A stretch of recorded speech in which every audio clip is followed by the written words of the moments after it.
We're ready. We're ready. Good morning, everybody. Good morning, everybody. Guess what? This is Monday morning. And what happens on Monday morning? You get Merle Patti. You get Monday morning with Merle and Patti. She's Merle. I'm Patti. Yes. And we talk about relationships. Yeah, just remember, relationshipmiracleworker.com, PattiNegri.com. Okay. And everywhere else. And everywhere else. So what are we talking about today? Hi, Dee Dee. Hi, Dee Dee. Love is a game that two can play and both can win. That's an anonymous quote. I don't know. I come across these things. Yeah. So it is a game, isn't it? The game of love. So, yeah. So the question is, does that make sense? And is it true? And what do you think about it? Hello, Yvonne. And Alexandra. Oh, and Yvonne and Manny. Everybody's there. Hi, you guys. So anyway, we'll stop saying hi, but we're going to wave anyway. Love you all.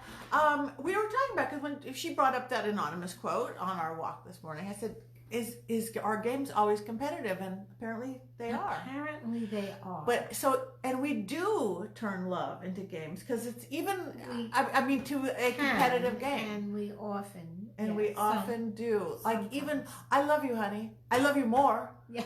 That's supposed to be nice, but in a sense, you're like competing. No, I love you more than you love me. See? And so, which can be funny until you take yourself seriously. And then it's like, and then you get mad at him for not loving you enough. Exactly. I love you more. I love you more. I love you more. Or her. So if it is going to be a game, again, we're just figuring all this. We don't have answers for a lot, but okay, that's what we figured out. We figured out that we don't have answers, but it makes us think. And if it makes us think, we figure we're going to just make you think. Exactly. And somebody will figure it out. But if it is going to be a game, I came up with, at least didn't realize you're on the same team. You're maybe make it, if it's you and me against the world, fine. You and me against whatever, but at least make you're on the same team. I'm going to even go far enough to say, make it not competitive. Okay. So that it doesn't have to be us against the world. It can just be us. Okay, so it's not a game. So it's a new kind of game. Okay. So, well, we either make a new word or a new definition. Like he, she, they. Because I think it's really important not to make everything competitive. I always said that's a male's kind of approach to things, where everything is a war, and who wins and who loses. We have every kind of sport, and it's all about winning and losing.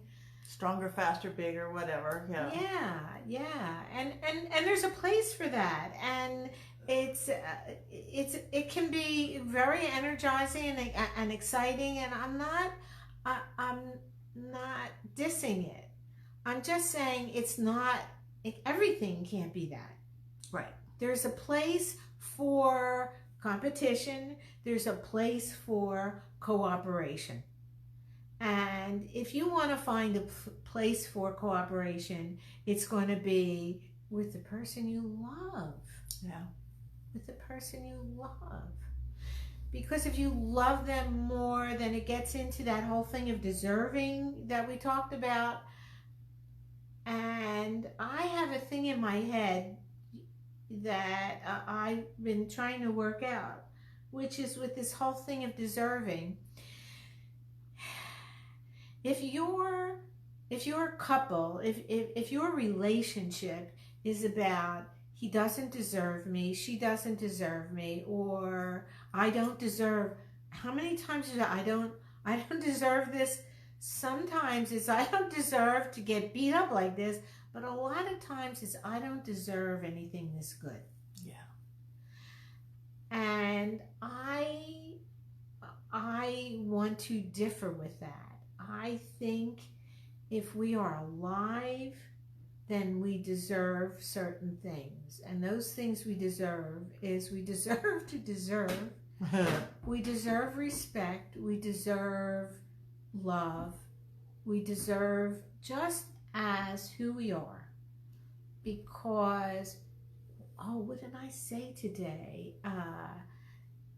Something about imperfection.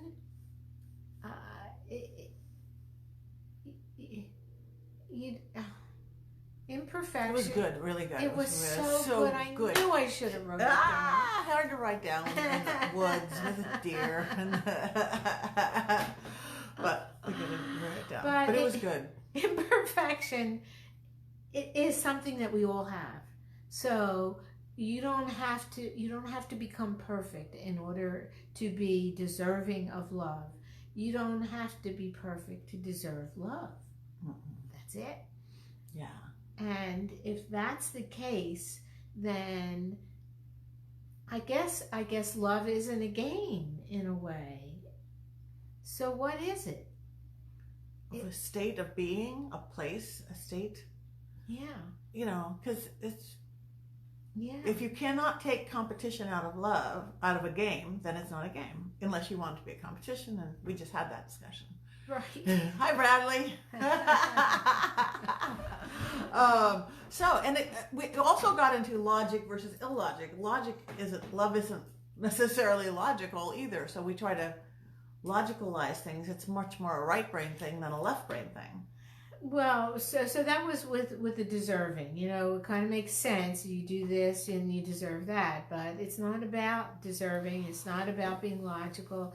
It's about, and we didn't discuss this, but it really is true. It's about making a choice.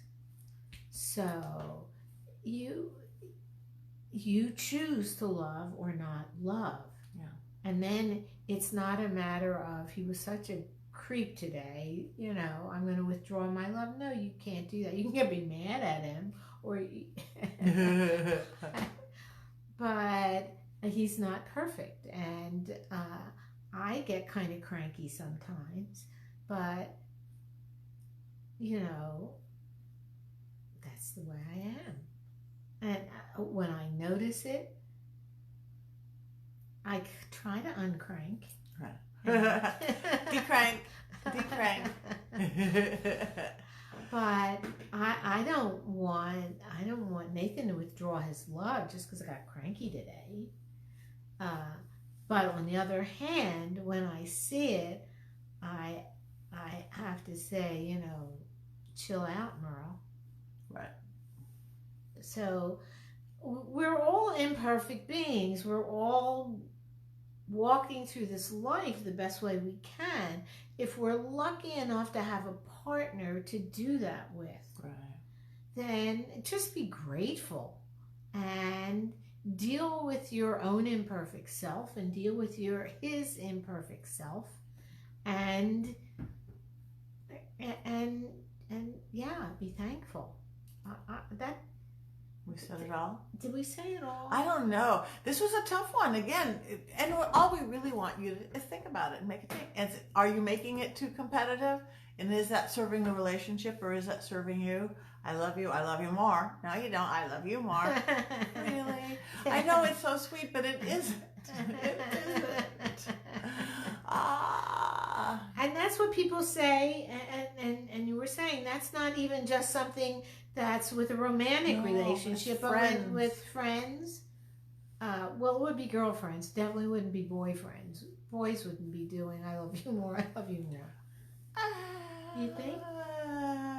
They may have a different style. A different style of saying that, perhaps. Again, there is still. We are a competitive-driven species. We are a competitive-driven species. So I don't know why.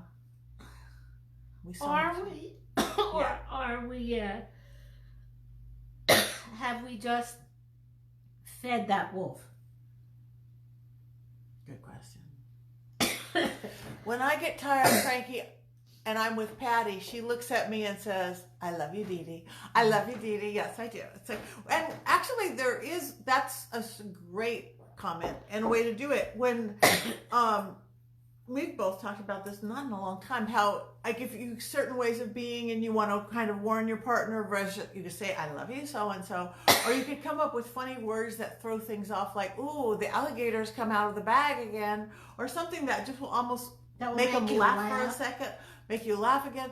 Humor Excellent. Is a way to break a moment. Yes. And open up awareness for a moment.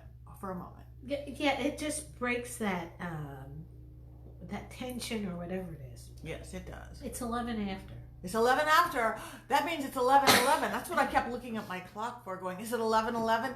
It's the magic hour. It's the Make-A-Wish hour. So everybody, what do you want to make a wish of today? You want to, or think about, or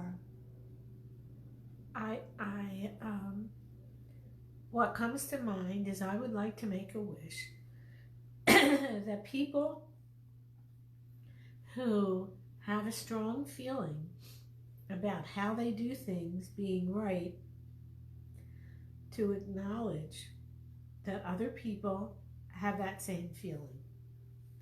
And maybe they're all wrong, because that we allow people their approach to life, even if it's not what we choose.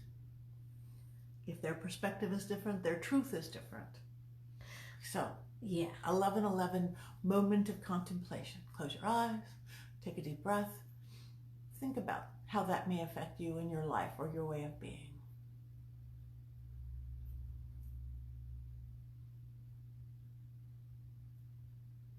I'm exhausted. I'm renewed. Okay. Come back next week. Oh, no. Come back tonight at 8 p.m. Pacific, 11 Eastern.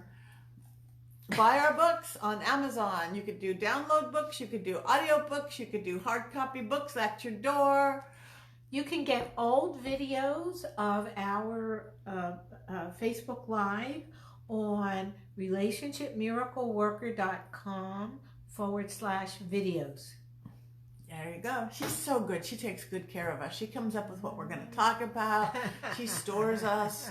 She houses us. I love you, Merle. Thank you for tuning in. Thank you. See you next week. See you tonight, 8 p.m. Pacific, for Merle's Pearls. More wisdom. Bye, everybody. Purple-haired lady. Yes.